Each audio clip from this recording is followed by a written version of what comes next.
It's time for a new line.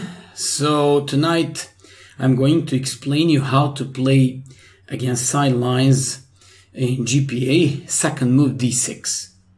So it starts after e4, c5, knight c3, and here when they go with d6. For example, d6 is more flexible approach by black players, and it's more common by players who play Najdorf, who likes to play dragon, who likes to play Scheveningen type of variations.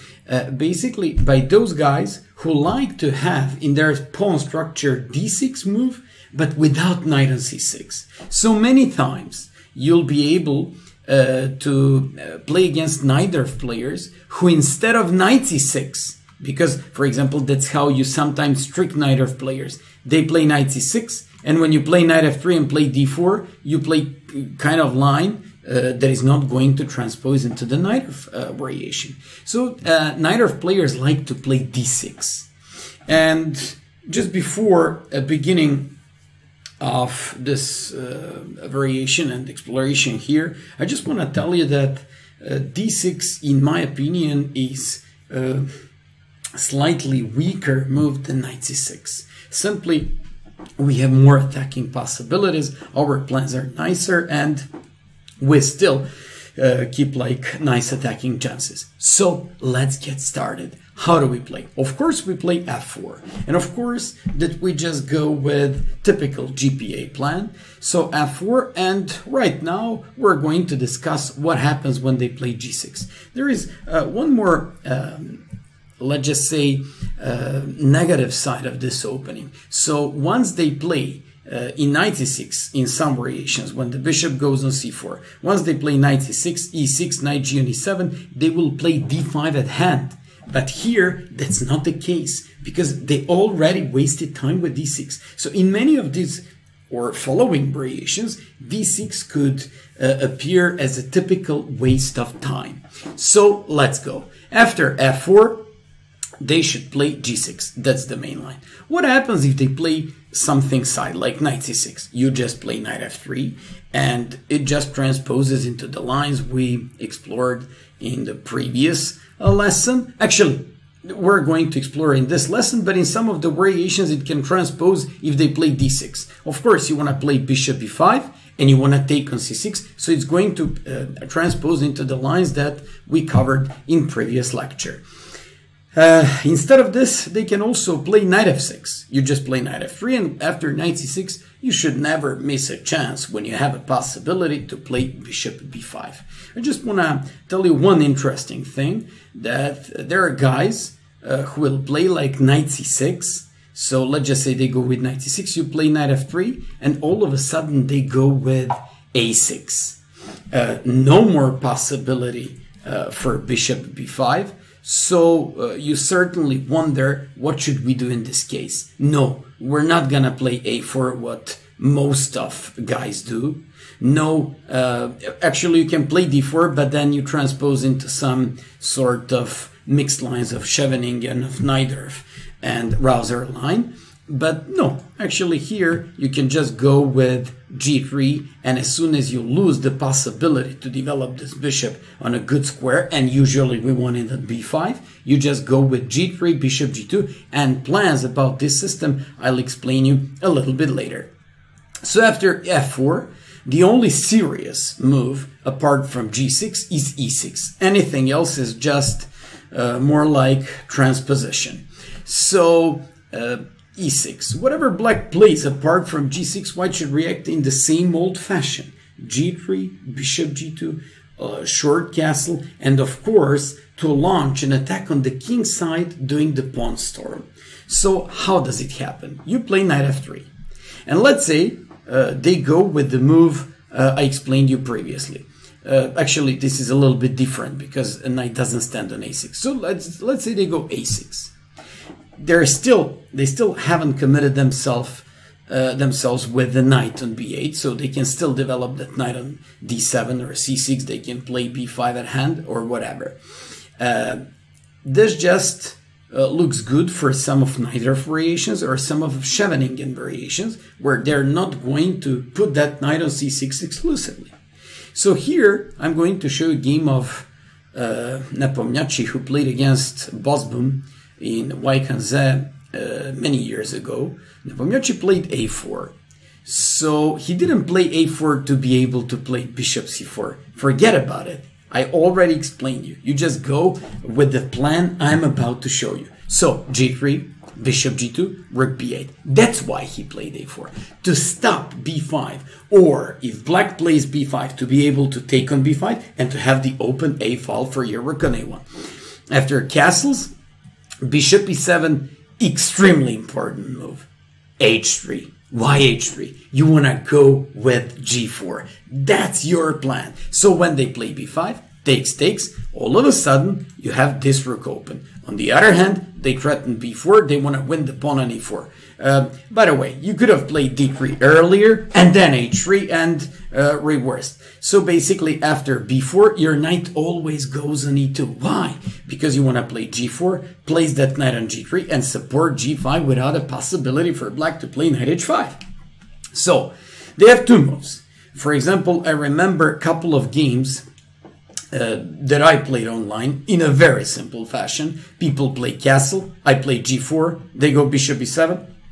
Thank you. Now you see the point of going via e2 on the king side with this knight on g3. Rook a8. Okay, no big deal. I'm going to take it to save the time for my attack. So after queen a8, g5, and f5. And now you're threatening.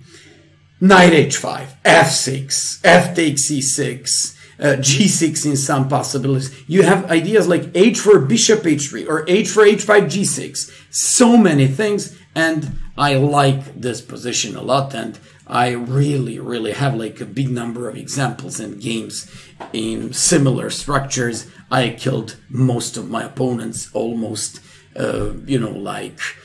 forced. So after 92, this guy who played against Nepomniachtchi played h5. Very much makes sense because it stops g4. It's interesting. The downside of this system is that king remains in the center. Or if it doesn't remain in the center, then they will have problem with the h5 pawn. So after b3, I like b3 move. He found a way to develop this bishop on b2. So after bishop b7, bishop b2, very original play by Nepomniachtchi, as usual by him.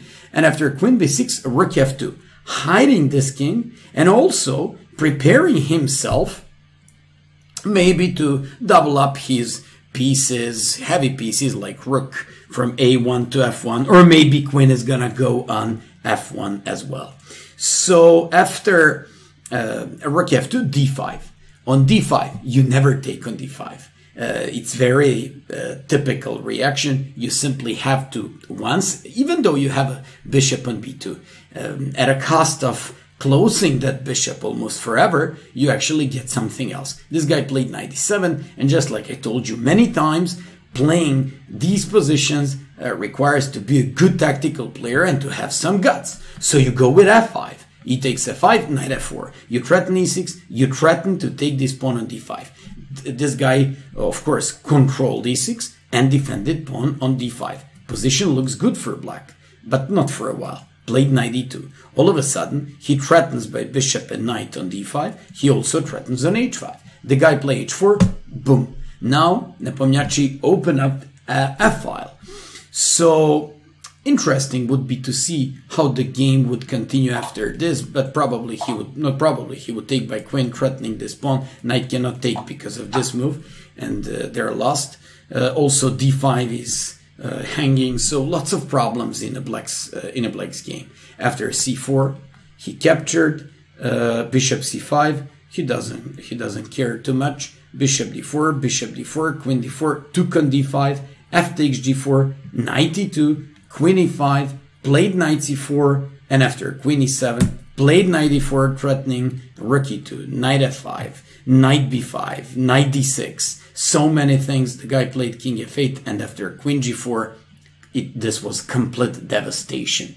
Fantastic attacking game by Nepomniachtchi. I enjoyed this game so much, and it's one of those typical and modal games you gotta know about these systems. How did it happen? After f4, when the guy played e6, knight f3, and when he tried to stop our main idea with the bishop e5, once again, Nepomniachtchi played a4, not to play bishop c4, I insist on that, but to go with his typical plan of, you know, like in close Sicilians, going with g3, bishop g2, castle d3, h3, g4, absolutely transferring this knight from c3 to e2 and g3 and launching the attack like he did in the game. That would be all about this game. Instead of a6 here, they can also play knight d7. Looks like a flexible approach. I'll show you a game of Grandmaster Ivanov. He played bishop c4. Quite an interesting move, because knight on d7 looks a little bit weird. It somehow blocks this queen and some attempts by black to play d5. Also, bishop c4 will give you some f5 possibilities later. After bishop e7, d3, a6, of course here you have to keep this bishop with b5, but I insist knight on d7 is unhappily placed in this game. Knight g f6, castles, castles. Let's go. Find plan to attack with the white pieces here. In order to attack, you just need to show some patience, and you just need to be very, very, you know, like not just patient, but to gradually build up an attack on the king side, and also to put all your minor and heavy pieces, for example, in this case, on the king side. This plan starts with queen e1.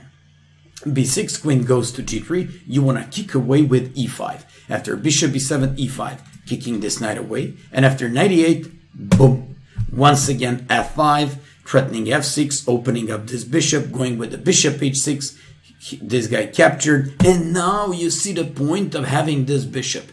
It's very nice. And after f takes e6, bishop e6, played knight g5, threatened knight f7, threatened knight h7, bishop g5, knight f6, and with the bishop pair, with queen h4 possibility, rook a to e1, white is almost winning. After queen c7, queen h4, king g8, came up with check, rook a to e1, and played knight e2, simply bringing this knight to g6. Believe it or not, black resigned.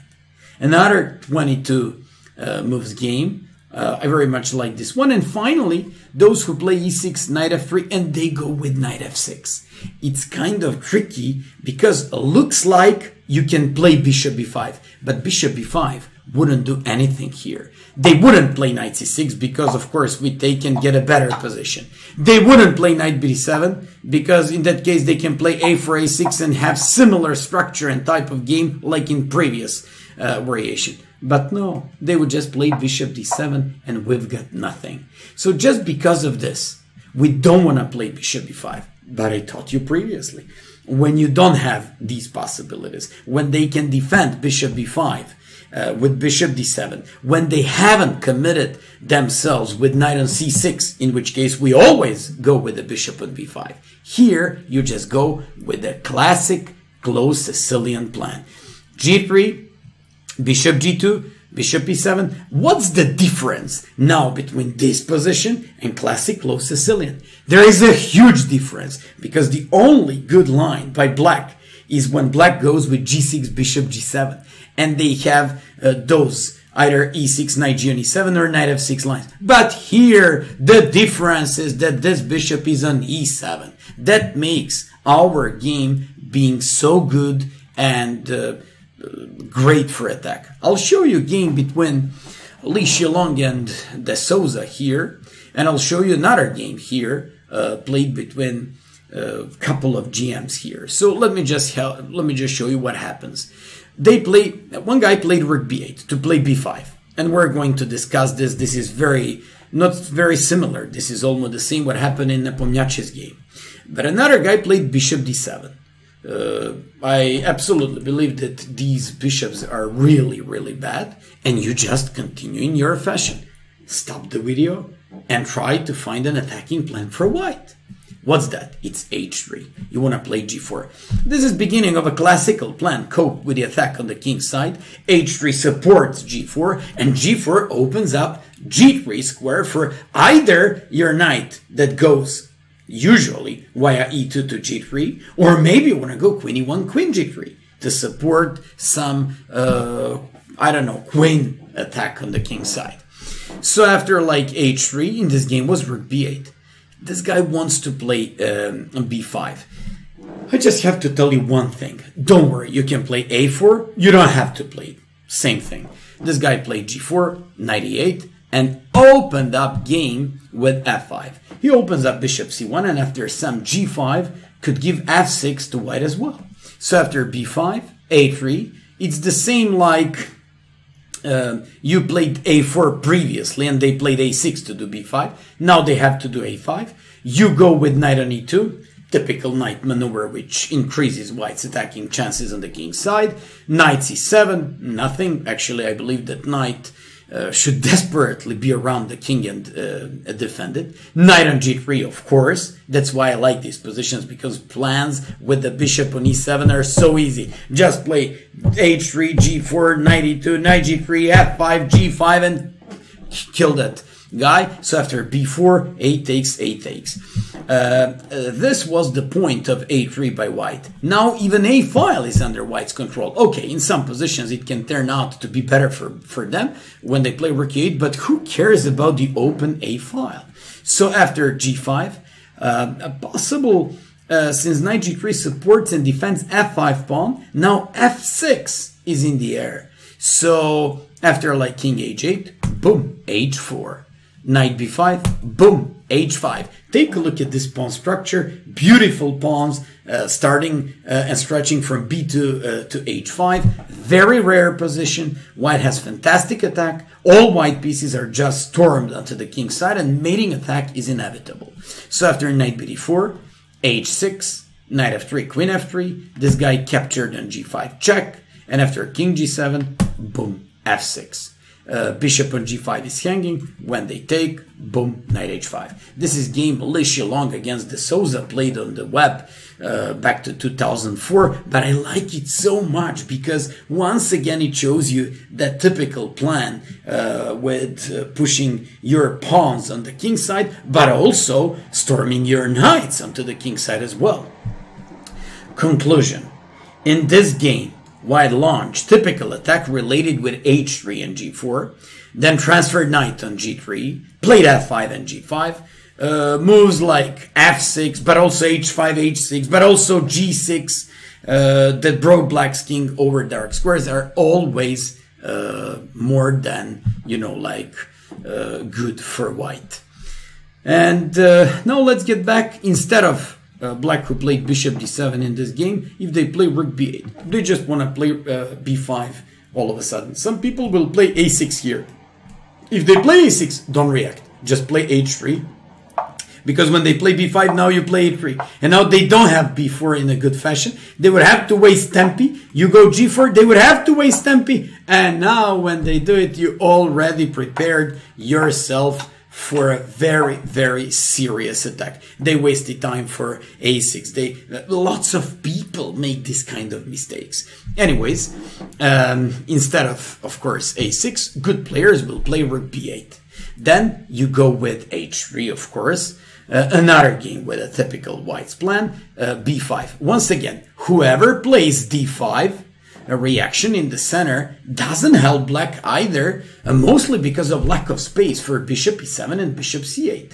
For example, Grandmaster Spraggett from Canada played g4 here, but usually we play e5 and then we go with g4 and g5. Even this is possible, because d takes, queen c7 if queen d1, rook d1, leads to a pleasant endgame due to more space, and after e5, strong e4 outpost, which might be occupied by knight.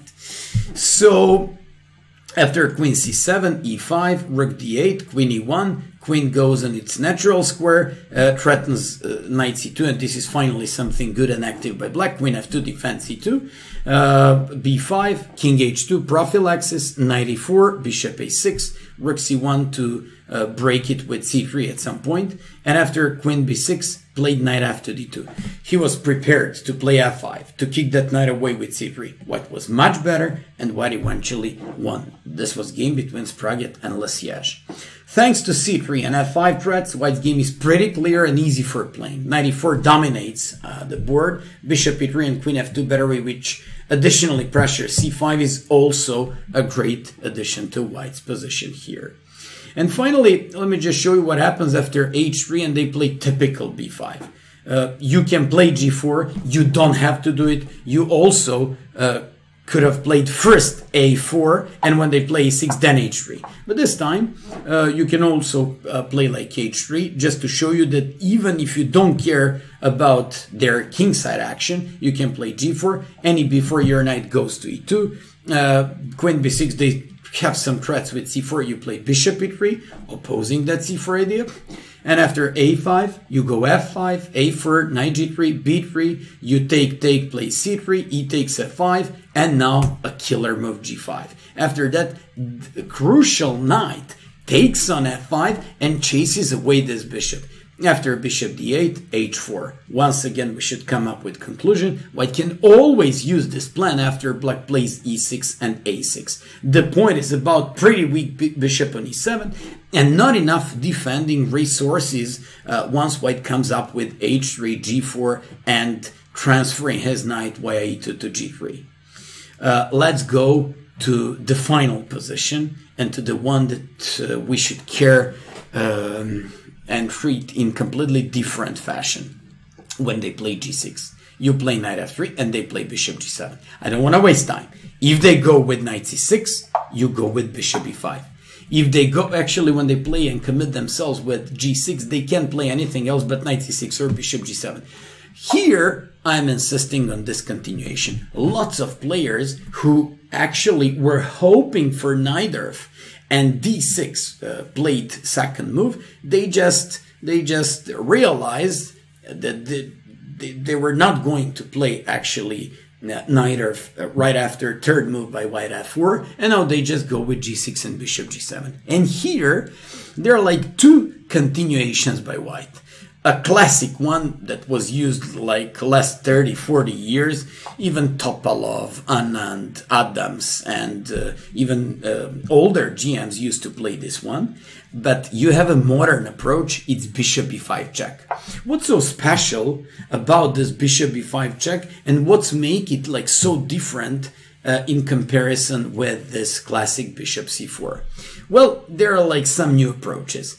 If you play, by the way, bishop d7 is the main move and the only one. If they go knight c6, we analyzed that in the first lecture about the GPA, and when we spoke about side and bit of variations by black. Of course, you take on c6, you don't wait because you want to create these pawns, and of course you play castle.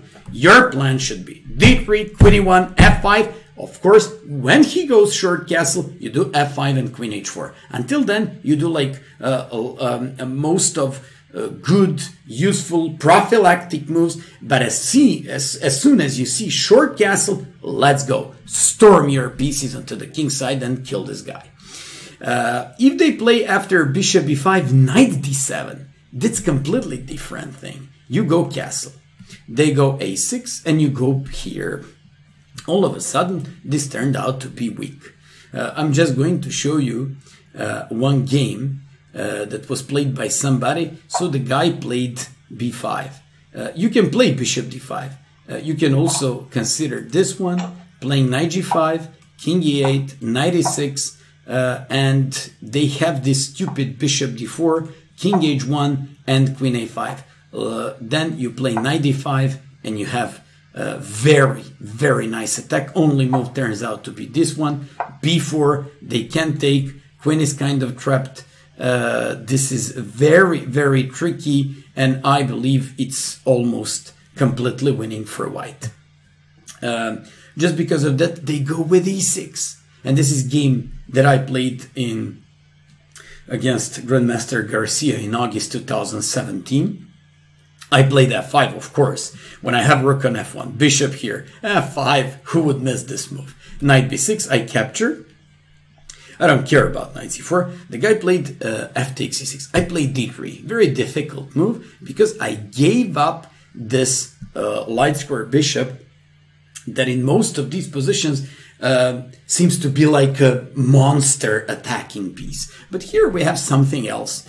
Here I had in mind that this pawn on d6 could be weak after bishop f4. If I force them to play e5, they will have terrible backward pawn on d6. My opponent played knight f6. Don't forget, the guy was GM. Okay, it was a 5-minute blitz game on ICC, but still, I played e5. I captured, played knight e5, threatened knight f7, and when the guy played king e7, boom, bishop g5. He can't play h6 because of knight g6, so after rook f8, rook a d1. He can't play h6 because of knight g6, played king e8, and boom. He couldn't take because of rook d8, checkmate. After knight e4, he resigned. Just like you see, even your coach can play some interesting games, and I still haven't forgotten to play this game. So after bishop b5, literally only move by black should be bishop d7. And the real point is actually happening right now. When bishop comes onto d7, you go back with your bishop on c4. That's the point of this variation. And now look at the bishop on d7. It just blocked the queen on d8. It just stopped some e6, knight e7, and d5 ideas, and this is way more difficult for them. I just want to remind you one fact. One of my students asked me, what if knight f6? Of course, you play e5, open up f7, center, and you just have a good position. Of course, that knight c6 should be the only move. But what happens if e6, knight e7, and they just want to somehow fight off the bishop on c4? You play castle, and after knight e7, you can play classic queen e1, queen h4 plan. But why would you do so? You can also play d4, because after c takes and knight takes, they have now problems with the d6 pawn. And now, unlike Scheveningen variation, unlike dragon positions, they have a very bad pawn structure, d6, e6, and let me just tell you something, g6 and d6 are not compatible moves. g6 goes all together with d6, and e6 goes with d6, but with a bishop on e7, not with g6. So finally, if bishop c4, knight c6, you go castles. And here I want to show you like a couple of systems and couple of variations. What happens, because this is one of the main positions, they have like couple of moves. If they go with e6, you just play d3, classic approach. They go knight g on e7. Look at this. Now they can't play d5 because of this stupid bishop on d7. So you have all the time of this world to play f5. And when they play takes f5, it's time for the attack. Whoever plays g takes f5, play knight g5, and you're now threatening queen h5. That's why I always say whoever wants to take on f5, he should take it by e pawn, because taking by g pawn almost leads to disaster. It's so obvious here. Simply you threaten queen h5, you threaten all these tricks. And after queen h5, let me just show you. For example, they go castles. You take on f5. Knight takes f5. Rook takes f5. E takes f5. Now you open up your bishop on c4. Queen h5, threatening checkmate on h7 and f7. He has to play like this, and knight f7 with devastating mating attack by white. Then in positions after g takes f5, knight g5, they can play h6 immediately. You just sack that piece on f7, followed by e takes f5, even though we're down a piece with the weak king on f7, exposed, good bishop that we have it here. This is like very nice. For example, d5, opposing this bishop, you just play check, do double attack, and you just have, once again, like I previously said, this devastating attack. That's not important anymore to analyze this type of positions, because after knight g5, you have a full initiative. That's why they have to take by e-pawn. When they take by e-pawn, you play queen e1. That's a very tricky move, because after queen e1, you threaten to take on f5 and to open the e-file, but you also want to go with queen h4 in case they go with short castle. For example, they go castle, I go queen h4. And now I'm not going, but please be very careful about this. When you have the light square bishop here, your plan is not bishop h6, knight g5. Your plan is bishop g5. Because all of a sudden, knight e5 going after the knight on e7. And they can't play against the bishop on g5 and queen on h4 with f6 anymore. We just take advantage of the bishop on c4. So after queen h4, when they go with a move like, I don't know, queen b6 to stop that, you just play rook b1, so you can be able to play bishop g5 or knight g5 afterwards and come up with the attack. Or one guy played in blitz against me something like this. I played bishop g5. He can't play f6. Had to play this. I'm the first one who's reaching to the e7 knight and I'm winning.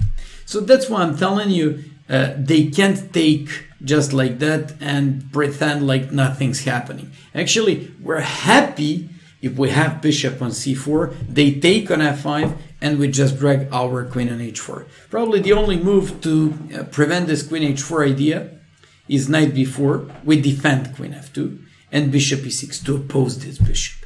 I analyze these positions a lot. In my opinion, this is the only, let's just say, good way of treating these type of positions. But first of all, this can be only applicable by GMs, and not everybody can defend in such a good and successful way. But even if that happens, you play bishop g5, and in the best case scenario for black, you take on e7, you take on f5, you play a3, you jump on d5, followed by rook a to e1, and if there is someone to have a good game here, of course it should be white because of healthier pawn structure and definitely black being behind in development. So when we checked all these possibilities, and when you realize that they can't play e6 just like that in these structures, they just have to go with knight a5. But before we so we checked e6, we checked knight f6. If they play e6, it's just slow. You play d3, they play b5, you hide it here. They go e6, you immediately break with f5, and you're better. If they play knight d4, you just go d3, they go e6. Do I have to give you like 5 seconds? What are you about to do here? It's f5. And you always go with pretty much same ideas, but don't forget, I once again insist, you first give check, and when they play bishop d7, you play bishop c4. All of a sudden, that bishop on d7 does nothing. Well, we have a very useful bishop on c4. Also, when you play bishop b5, you give them chance from the first lecture to play knight c6, in which case you would take. It's good to once again review these variations and to remind you of that. So when they play bishop d7, you go here, they go knight c6, you go castles. Literally only move to avoid and to remove this monster attacking piece on c4 is knight a5. And now we're coming to a new idea. You bring your bishop back to e2, and they can play so many moves, but of course that they will go with knight f6, because now you don't have e5, or it leads nowhere special. You just go queen e1, knight c6. Watch out, whenever they want to go with knight d4, you just need your queen to be on e1. Why? I'll explain you now. So when you play d3 castles, you just go queen h4. Same line happens if you play king h1. But why do you need to have your d1 square open? Because bishop is here. And now you're probably wondering, so what? So when they play like knight d4, you put your bishop back on ideal square on d1, defending on c2, but at the same time controlling this diagonal. Bishop on d1 has such a nice impact on this position, has a very, very defensive purpose, defending that pawn on c2, but more importantly, going after some, like against some knight h5 at some point, against some bishop g4 ideas by black, knight g4 ideas in some moments, and bishop on d1 is such a valuable piece in terms of attack on the king side. This reminds me on Dutch defense, where in some positions on knight d5 you play bishop d8. So just like same position, reversed colors, you do it even better being tempi up. So when they go like rook c8, they're just happy of you to take on d4. But you know what? When we have bishop on d1, I can even take on d4. So we play prophylaxis. Let's say they go with b5. You take on d4. You go knight b1. You can play knight e2. And that wouldn't be, of course, a mistake. It's a normal move. But I like here knight b1 because I'm taking advantage of having like good control of c2. And now my knight wants to go on f3. I want to play f5, bishop h6, and I want to set up a typical Grand Prix attack in our classic fashion. I'm showing you a game between Karyakin and Topalov that was played in Vaikanze back to 2012. The guy played rook c5, knight d2, queen c7, and here Topalov could have gone with f5, and if g takes f5, knight to b3, attacking the rook. He also have like pretty much covered c2 squared nicely, threatening rook f3, rook g3, or bishop h6 ideas. This would be good. Karyakin went for knight b3, rook c2, played queen g3 to defend the pawn, and played f5. Interesting enough, Topalov, who likes complications, he had a pretty, lots of difficulties in this position, but he managed to win with the black pieces. I believe because Karyakin, actually this position lost its spirit, because you always have to attack. All of a sudden this guy sacrificed an exchange, and I believe everything would be way better if he played f5 on time and now knight b3, because he's just opened up the king, he's got an attack, he's got a rook lifting, and also c2 is well protected. In the game was knight b3, rook c2, bishop c2, queen c2, queen g3, rook c8, and f5. According to the engines, according to analysis of Topalov and Karyakin, white is a little bit better here. You're up an exchange, you want to play bishop d2. Topalov went for a queen e2, and here Karyakin was supposed to play bishop d2, rook c2, rook a to e1, queen h5, and to go with bishop c1. All of a sudden, he's up a pawn. Actually, he's about to win the pawn on d4. He would probably have to move the knight and play rook f2, opposing this rook on the second rank. All things considered, when he moves the rook to remain some complications and chances, you force exchanges because you're up an exchange. And that's why I believe after all these analyses, we just have to conclude that in GPA against d6, every Grand Prix player should be more than satisfied when people play second move d6, because it gives us lots of chances to build up a typical Grand Prix attack, to come up with all those more or less stereotypical things, and finally, definitely in many of these variations, it even gives us possibility to go with this bishop b5, bishop c5 maneuver. I'm actually talking about this position. So it's knight c3, d6, f4, g6, and to give this check, where in case they play the main line bishop d7, you bring your bishop back to c4, and in that case, in this lecture, you could have learned like a lot of new typical ways of continuing these positions.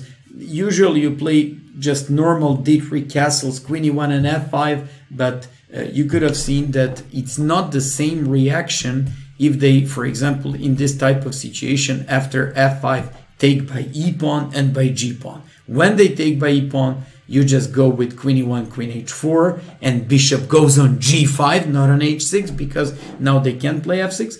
And if they go with g takes f5, you just go with knight g5, and you have a nice attack followed by queen h5. But finally, those who just play knight a5, you remove your bishop back to e2, and now you want to play queen e1, queen h4 still, if they play knight f6, of course. But on any knight c6, knight d4, you just want to free up the d1 square for your bishop to defend c2 and to, of course, have control along the diagonal d1, h5. Hope you enjoyed this presentation of the second move d6, and good luck there. Bye-bye.